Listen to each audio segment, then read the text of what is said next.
Hello everyone, I am Muskan Vaishnav and our today's class of class 8th Science chapter 1st Crop Production and Management part 3rd. In this part we continue our steps of agricultural practices. Our 3 steps are completed in part 2nd. In this part we study about the 4th step of agricultural practices and the 4th step is irrigation.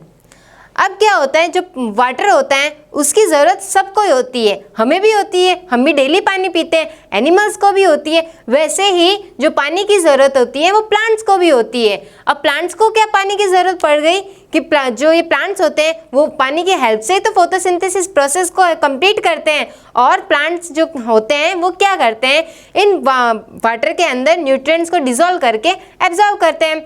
Okay, जो ये water है वो plants के जो भी moisture है उसको continue, मतलब कि उसको जो वो मॉइस्चर है वो बना रहे उन प्लांट्स में, उसमें भी उन क्रॉप्स की हेल्प करता है। ओके, अब जो ये वाटर है वो उन क्रॉप्स को जो भी ये जो हॉट एयर करंट्स, जो भी मतलब जो लू हो गई या फिर जो गर्म हवाएं होगी उनसे भी उनको प्रोटेक्ट करता है। ओके, तो अब इससे क्या हमें पता चला कि जो भी वाटर है वो क्रॉप्स के लिए भी बहुत ही ज़्यादा ज़रूरी है जितना कि हमारे लिए ज़रूरी है। ठीक है, irrigation, then what is irrigation? Hindi meaning of irrigation is सिंचाई। इरिगेशन को हम क्या कहते हैं? सिंचाई। Then what is irrigation? The supply of water to crops at regular intervals is called irrigation. जो हम पानी की सप्लाई करते हैं क्रॉप्स को, कब? Eight regular intervals. ऐसा नहीं है कि एक ही बार में मतलब खूब सारा पानी है ना क्या हमने उस है ना फील्ड के अंदर डाल दिया हो कि क्रॉप्स अब तो तू है ना क्या जब तेरे को ज़रूरत पड़े तब तो है ना इसको ले लेना, ऐसा तो नहीं होता है ना। हम क्या करते हैं, मतलब एक फिक्स टाइम इंटरवल में, दैट मीन्स जब हम घर में भी क्या करते हैं, जब पौधे लगाते हैं तब हम क्या करते हैं, सुबह शाम उनको पानी देते हैं। ऐसा तो नहीं है कि एक ही बार में उसको पानी डाल दिया और फिर छोड़ दिया उसको कि बस अब प्लांट्स उसमें से ले लेना, ऐसा तो नहीं होता। तो वैसे ही इरिगेशन में, जो इरिगेशन का मीनिंग है उसमें क्या होता है कि जो भी हम सप्लाई करते हैं वाटर की क्रॉप्स को एट रेगुलर इंटरवल, उसको हम क्या कहते हैं? Irrigation. Okay, the time and frequency of irrigation varies from crop to crop, season to season and soil to soil.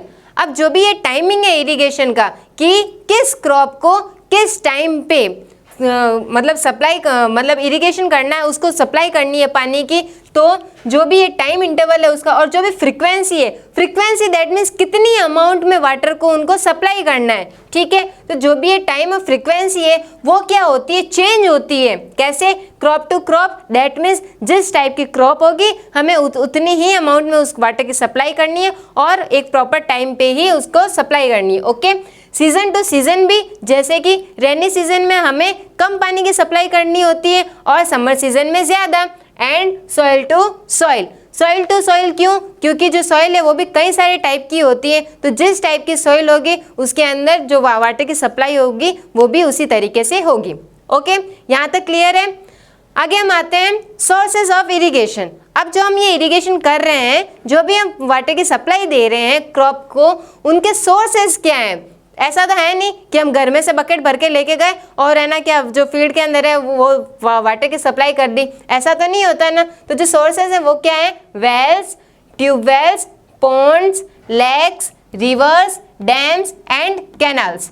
Wales that means कुएं, ट्यूबवेल्स नलकूप, एंड पॉन्ड्स दैट मीन्स तालाब, lakes जो भी है झील, एंड रिवर्स नदियाँ, dams that means बांध, and canals नहरें। ये इन सभी का यूज़ करके, इन सभी सोर्सेज की हेल्प से जो भी फार्मर होता है वो क्या करता है, अपना जो भी अपनी क्रॉप है उसको वाटर की सप्लाई करता है। Okay, next one is methods of irrigation. अब जो भी हम ये इरिगेशन कर रहे हैं उसके क्या होते हैं? कई सारे मेथड्स होते हैं, मतलब सारे एक ही तरीके से इरिगेशन तो नहीं करते, सब अलग अलग तरीके से करते हैं। तो यहाँ पे जो सबसे फर्स्ट मेथड है वो क्या है? Traditional method. Traditional that means जो पहले के टाइम पे यूज़ होता था, आज के टाइम पे तो नहीं होता क्योंकि अब क्या हो गया, टाइम चेंज हो गया है। तो इस वजह से जो ट्रेडिशनल मेथड्स हैं इनमें क्या लेकिन इनमें क्या होता था कि जो लेबर जो भी श्रमिक की जो अमाउंट थी वो ज़्यादा थी, मतलब कि ज़्यादा लोगों को हमें काम पे लगाना पड़ता था, और जो टाइम है वो भी इनमें क्या लगता था, ज़्यादा। Okay, traditional methods are first moat और पुले सिस्टम। ओके, इस मेथड में जो ये फर्स्ट है हमारा, ये क्या ट्रेडिशनल मेथड है, दैट मीन्स अभी तो आपको देखने को नहीं मिलेगा, हाँ कई जगह पे देखने को मिल सकता है, लेकिन मतलब ज़्यादा जगह ये फॉलो अप नहीं होते। तो इसीलिए जो ये फर्स्ट है मोट और पुले सिस्टम, इसमें क्या होता है कि जो फार्मर होता है वो बकेट को एक कुएं के अंदर डालता है और पानी से खींच के और उसको फील्ड के अंदर सप्लाई कर देता है। Okay, second one is chain pump. Chain pump में क्या होता है कि जो भी बकेट होती है उसको इस पुले से मतलब कि ऐसे सेट किया जाता है ताकि जब हम उसको है ना क्या रोटेट करें तब वो बकेट पानी से भर जाए और जो पानी है वो कहाँ पे सप्लाई हो जाए, हमारे फील्ड में। Third one is deckly. इसके अंदर क्या होता है कि एक है ना कि एक बड़ी सी लकड़ी का यूज किया जाता है, एक एंड पे बकेट को सेट किया जाता है एंड दूसरे एंड पे किसको सेट किया जाता है, एक बड़े से पत्थर को, कि जब जो है ना वो लकड़ी है जब वो कुएं की तरफ डाउनवर्ड होगी, कुएं की तरफ होगी, तब वो क्या होगी, जो बकेट है वो भर जाएगी, और जब हम उस स्टोन की हेल्प से जब हम क्या कर देंगे, उस जो हमारी वुड है उसको ऊपर कर देंगे तो हमारी बकेट कहाँ आ जाएगी, ऊपर, और फार्मर उसकी हेल्प से क्या कर देगा, फील्ड के अंदर वाटर की supply.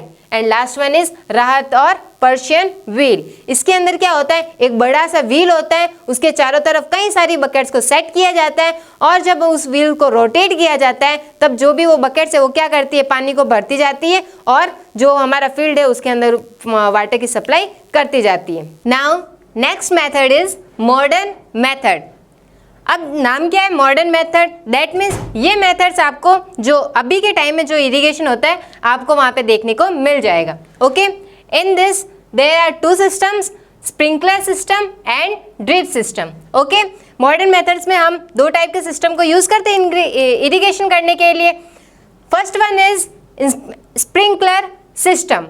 It is used where the soil cannot retain water for long time or where sufficient water is not available। जो फर्स्ट सिस्टम है कौन सा है हमारा, स्प्रिंकलर सिस्टम है। ठीक है, अब जो ये सिस्टम है ये कहाँ पे यूज होता है, जहाँ पे जो सॉइल होती है वो वाटर को ज़्यादा टाइम तक रिटेन करके मतलब कि अपने पास होल्ड करके नहीं रख सकती, और या फिर वहाँ पे यूज होता है जहाँ पे जो वाटर की अवेलेबिलिटी है वो क्या है, कम।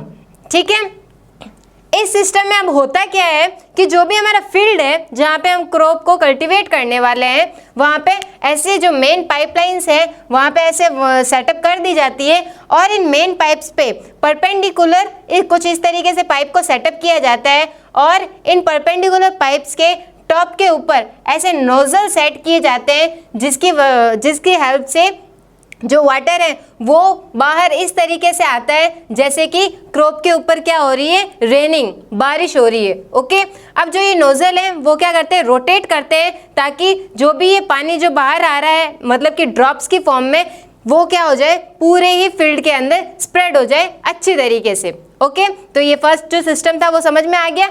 अब हम आते हैं हमारे नेक्स्ट सिस्टम पे which is drip system. This system involves providing water drop by drop, thus water is not wastage। इस सिस्टम में क्या होता है कि जो भी वो जो वाटर की जो पाइपलाइंस है उसको है ना क्या मतलब कि जो पानी है वो किस फॉर्म में आता है, ड्रॉप बाय ड्रॉप। ऐसा नहीं है कि एक ही बार में बहुत सारा पानी मतलब वाटर की सप्लाई हो गई हो, इसके अंदर ड्रॉप बाय ड्रॉप जो वाटर है वो सप्लाई किया जाता है ताकि जो भी वाटर है वो हमारा वेस्ट ना हो। This system is practiced in regions where the water availability is poor।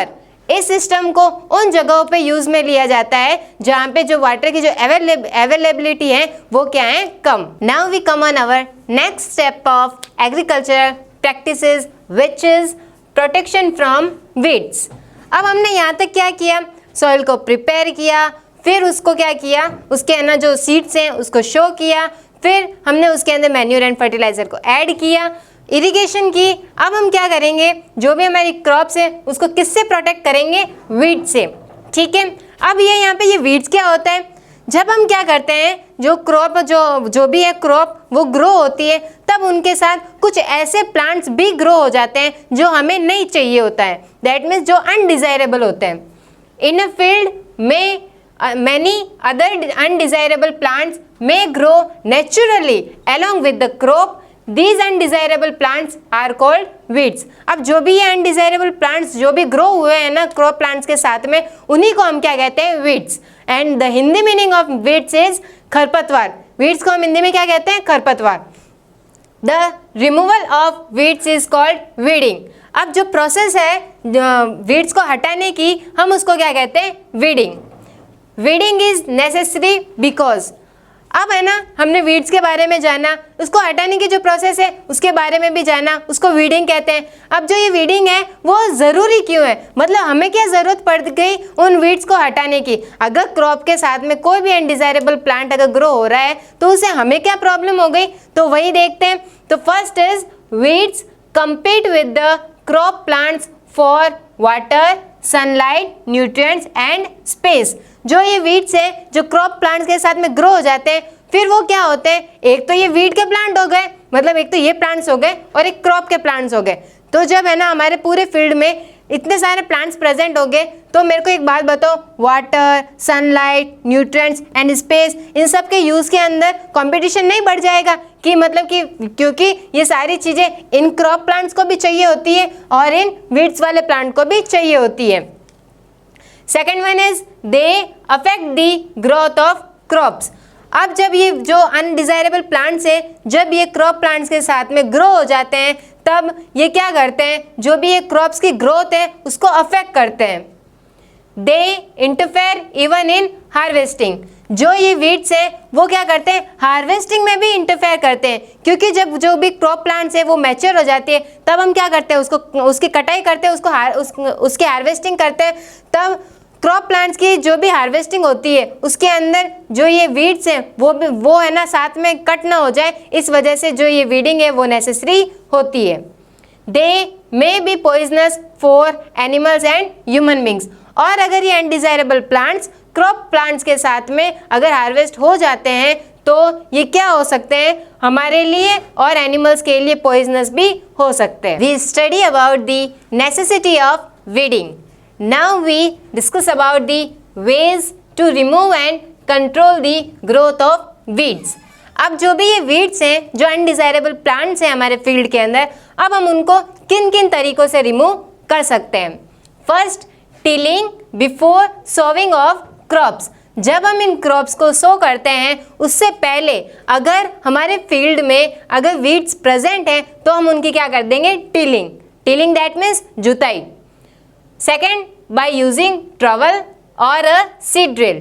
हम इन वीड्स को ट्रॉवल दैट मीन्स होता है खुरपी, और सीड ड्रिल, इनकी हेल्प से भी हम इनको रिमूव कर सकते हैं. थर्ड, बाय अपरूटिंग और cutting them close to the ground.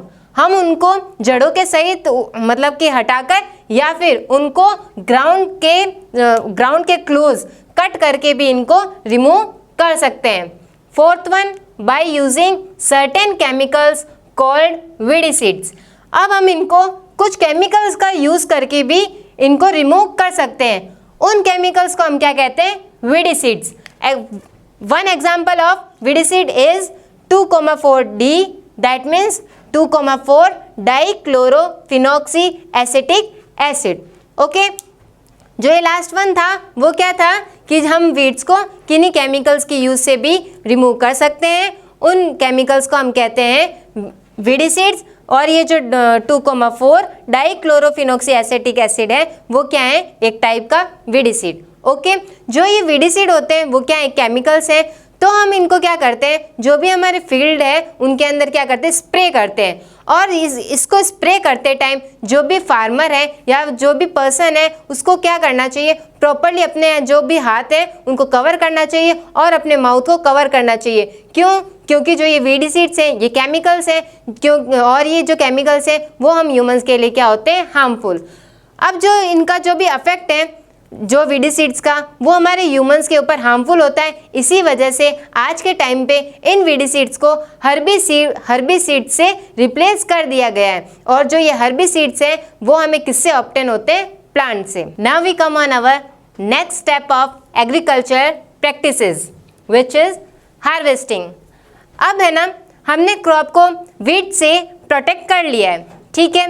अब जो हमारी क्रॉप है वो मैच्योर हो गई है, तो क्रॉप के मैच्योर होने के बाद हम उसको क्या करेंगे, कट करेंगे। उसको सिर्फ फील्ड में से छोड़ेंगे थोड़ी कि मतलब कि ग्रो कर दिया अब बस वहीं रहने दो, उसको वहाँ से हटाएंगे भी तो then what is harvesting, the cutting of crop after it is mature is called harvesting. तो जब हम क्रॉप की कटिंग करते हैं इसके मैच्योर होने के बाद में, उसी को हम क्या कहते हैं, harvesting. In our country harvesting is either done by sickle और मशीन। हमारी जो कंट्री है कौन सी है, इंडिया है, वहाँ पे जो ये हार्वेस्टिंग होती है वो या तो सिकल या फिर मशीन की हेल्प से होती है। The Hindi meaning of sickle is दरांती। In harvested crop the grain seeds need to be separated from chaff. This process is called threshing. अब क्या होता है कि जब हम जो भी हमारी क्रॉप है उसको कट कर देते हैं, तब ऐसा तो है नहीं अगर हमने क्रॉप को कट किया है तो सिर्फ उसके अंदर से वही चीज़ आई हो जो हमें चाहिए। उसके अंदर मतलब कुछ ऐसी जैसे कि चाफ वगैरह ये भी मिक्स होता है, चाफ को हम क्या कहते हैं, भूसा, वो भी उसके अंदर मिक्स होता है। तो उसको उस जो भी ग्रेन सीड से हमारे जो भी हमारे अनाज के दाने हैं उससे उन भूसे को अलग करना पड़ता है। तो इसी अलग करने की प्रोसेस को हम क्या कहते हैं, थ्रेसिंग। ओके। अब जो ये थ्रेसिंग है ना वो किसकी हेल्प से होती है, एक मशीन की हेल्प से होती है जिसको हम कहते हैं कंबाइन। क्या कहते हैं, कंबाइन। और जो ये कंबाइन है, इस कंबाइन मशीन से क्या होता है, हार्वेस्टिंग भी होती है और थ्रेसिंग भी होती है। Next one is winnowing. अब क्या होता है, कई जगह पे ऐसा होता है कि या तो जो फार्मर है वो क्या हो, पुअर हो, या फिर जो एरिया हो फील्ड का वो कम हो। तो अगर फील्ड का जो एरिया है वो कम होगा तो जो हमारे सीड्स हैं वो भी कम होंगे ग्रेन के। तो वहाँ पे क्या होता है कि जो ये मशीन है कंबाइन, उसका जो यूज़ है, जो ये पुअर है जो फार्मर वो अफोर्ड नहीं कर पाते, तो वहाँ पे क्या होता है, जो विनोविंग प्रोसेस का यूज़ किया जाता है ग्रेन सीड्स को चाफ से अलग करने में।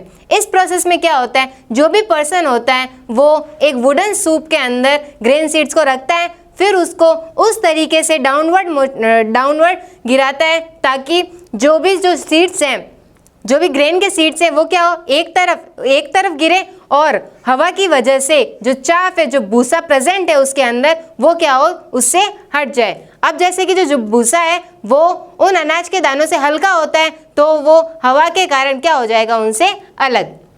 ओके। तो ये थी हमारी क्या process, harvesting. Next step is storage. अब हमने क्या कर दिया, क्रॉप को कट कर दिया। अब जब हमने कट कर दिया, हमने सीड्स को भी अलग कर दिया, तब अब हमें क्या ज़रूरत है, उनको स्टोर करने की ज़रूरत है। After harvesting the crop produce has to be stored properly. The harvested crop should be. अब जब हम क्या कर रहे हैं, उस जो भी ग्रेन सीड्स है हमारे, हम उनको स्टोर कर रहे हैं, तब अब हमें उनको स्टोर करने में कुछ बातों का ध्यान रखना चाहिए। First, away from moisture. जब भी हम उन सीड्स को स्टोर करें तब वो क्या हो, उन जो भी मॉइस्चर है उनसे दूर हो, क्योंकि अगर जो भी सीड्स हैं वो मॉइस्चर में प्रेजेंट होंगे तो उन पे क्या लग सकती है, फंगस लग सकती है, उन पे इन्फेक्शन हो सकता है और वो जो पूरे के पूरे सीड्स हैं वो खराब हो सकते हैं। Okay. Second one is safe from rain. अब ऐसा भी ना हो कि जहाँ पे हम इन जो भी ये सीड्स हैं उनको स्टोर करें, वहाँ पे क्या हो, जो अगर बारिश हो तो वो बारिश के पानी से खराब हो जाए। ओके। तो हमें उस जो भी वो सीड्स है उसको रेन से भी प्रोटेक्ट करना है। Third one is protected from paste and birds. अब हमें क्या करना है, जो भी हम जहाँ पे भी हम स्टोर कर रहे हैं वहाँ पे हमें ये ध्यान रखना है कि उस जगह पे क्या ना आए, कोई भी पेस्ट या फिर कोई भी बर्ड वहाँ पे नहीं आए। क्यों? क्योंकि अगर कोई भी पेस्ट या फिर बर्ड वहाँ पे अगर होंगे तो वो क्या कर देंगे, हमारे पूरे के पूरे ग्रेन को खराब कर देंगे। Next one is in airtight godowns. जो भी हम ये जो ग्रेन सीड्स है हम उनको स्टोर कर रहे हैं तो वो ऐसे गोडाउन में स्टोर करें जो कि क्या हो, एयर टाइट। दैट मीन्स वहाँ पे एयर प्रेजेंट नहीं होनी चाहिए। Next one is in proper bags. और जिसके अंदर हम इन ग्रेन्स को कलेक्ट करेंगे वो क्या होने चाहिए, प्रॉपर बैग्स में कलेक्ट होने चाहिए। जैसे कि जो हमारे इंडिया में मतलब जो फार्मर्स होते हैं वो किन बैग्स का यूज़ करते हैं, जूट बैग्स का यूज़ करते हैं इन जो भी ये सीड्स है ग्रेन के उनको स्टोर करने में। ओके। तो ये थी ये सारी बातें हमें किसी भी ग्रेन सीड्स को स्टोर करने में माइंड में रखनी चाहिए। Large scale storage of grains is done in silos and granaries. अगर जो हमारे जो ये ग्रेन्स हैं, जो भी अनाज है हमारे पास, अगर वो लार्ज स्केल में प्रेजेंट हो तब इनका जो स्टोरेज है वो या तो साइलोज में या फिर ग्रेनरीज में होता है। Now we come on our next topic, food from animals. हमने जो भी एग्रीकल्चरल प्रैक्टिसेस थी उन सभी स्टेप्स के बारे में डिटेल से स्टडी की है। अब जो ये फूड फ्रॉम एनिमल्स है, इसमें क्या है कि हमने ये सीखा कि हमें जो फूड है क्रॉप से मिलता है, हमने सीड्स के बारे में देखा, तो अब है ना जो एनिमल्स है उनसे भी हमें फूड ऑब्टेन होता है। कैसे? We keep some animals for specific purposes, cattle. अब यहाँ पे क्या होता है कि जो भी हमें एनिमल से जो फूड ऑब्टेन होता है तो उसी की वजह से हम इन एनिमल्स को क्या करते हैं, रखते हैं स्पेसिफिक पर्पसेस के लिए। सबसे पहले जो ये कैटल है उनको हम किस लिए रखते हैं? मिल्क एंड मिल्क प्रोडक्ट्स के लिए। कैटल दैट मीन्स काऊ हो गई, बफेलो हो गई, गोट, ये सभी क्या है? कैटल्स हैं। तो इनको हम किस वजह से रखते हैं? क्योंकि हमें उनसे क्या मिलता है? मिल्क और milk products. Horses, camels, bulldogs, इन सबको हम क्यों रखते हैं? क्योंकि ये हमारे किस काम में आते हैं? ट्रांसपोर्टेशन के लिए। Bulldogs are used in agriculture, और जो बुलडॉग्स है दैट मीन्स जो भी बैल है वो हमारे एग्रीकल्चर में भी काम में आते हैं। Cattle dung is used as manure. अब जो कैटल डंग है, जो भी मतलब कि गाय का, कैटल्स का जो भी गोबर होता है वो हमारे फील्ड में एज अ मैन्योर भी यूज में होता है। Fish are also an important part of diet, और जो ये फिश है वो क्या है, उसको हम मतलब कि जो भी कोस्टल एरियाज के पास में जो भी रहते हैं वो क्या करते हैं? अपनी डाइट में यूज लेते हैं। तो ये भी हमारे क्या है? एक इम्पॉर्टेंट पार्ट है। ओके, इन सब से हमें क्या समझ में आया कि जो एनिमल्स है वो भी हमारे लिए उतने ही ज़रूरी है एज मतलब फूड के रेस्पेक्ट में जितने कि प्लांट्स। ठीक है। The branch of agriculture that deals with the rearing of animals is known as animal husbandry.